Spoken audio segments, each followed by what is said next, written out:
පාට කුරුල්ලු කතාව අපි ගොඩක් ආදරෙන් බඳන ලස්සන කතාවක්.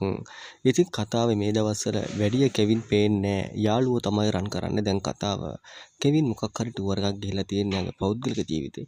ඉතින් කොහොම වුණත් මෙතෙන්දි කෙවින් නැතුව කතාව ඇදගෙන යන විදිහට තමයි කතාව සරස්සලා තියෙන්නේ. ඉතින් වීඩියෝ එකට යන්න කලින් තාමත් අපේ YouTube නාලිකාව subscribe කරලා නැත්නම් දැන්ම subscribe කරන්න යාළුවනේ. ඉතින් කොහොම හරි මෙන්න මෙතෙන්දී නුරාන්ව උස්සනවා.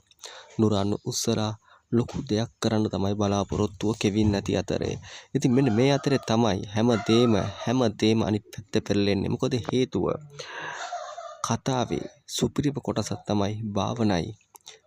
එතකොට මංජිතගේ කෙල්ලයි රණ්ඩු වෙන එක. ඉතින් මෙන්න මේ අවස්ථාවේදී ලොකු වෙනසක් මේ කතාවේ සිද්ධ වෙනවා. ඉතින් කෙල්සිට පවා කෝල් කරනවා යාළුවෝ දෙන්න. ඒ කියන්නේ කෙවින්ගේ යාළුවෝ දෙන්න. කතා කරලා කෙල්සිට මොනවද කියන්නේ? කෙල්සිට කියන්නේ හැමදේම දැනගන්න ඕන නම් අපි කරන විදියට අපි කියන විදියට මේ දේ හැමදේම මේව කරගන්න කියලා.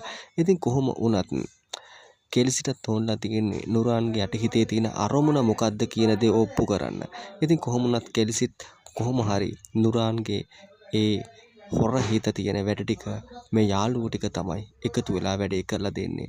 ඉතින් කොහොම වුණත් ඔයාලට මතක ඇති කෙවින් කියනවා අක්කව කොහොම හරි මේ නරුමයාගෙන් බේර ගන්න ඕන කියලා.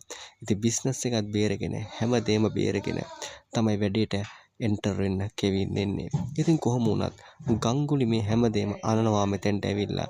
ඉතින් භාවනා හොඳටම ගුටි කනවා. ඉතින් මංජිත තමයි මෙතනදී මාර විදියට අසරණ වෙන මේ කතාව විදියට. ඉතින් කෙල්සිටත් හැමදේම පැහැදිලි වෙනවා. ඉතින් ඔදිරියේදී ඔයාලට බලා ගන්න පුළුවන් සුපිරිම කොටස් ටිකක් පොන්සේකා කොහොමත් අර කෙල්ලට එනද නිම්මාවිට කැමැත්ත දීලා තමයි තියෙන්නේ. ඩොක්ටර් පවා හැමදේම තේරුම්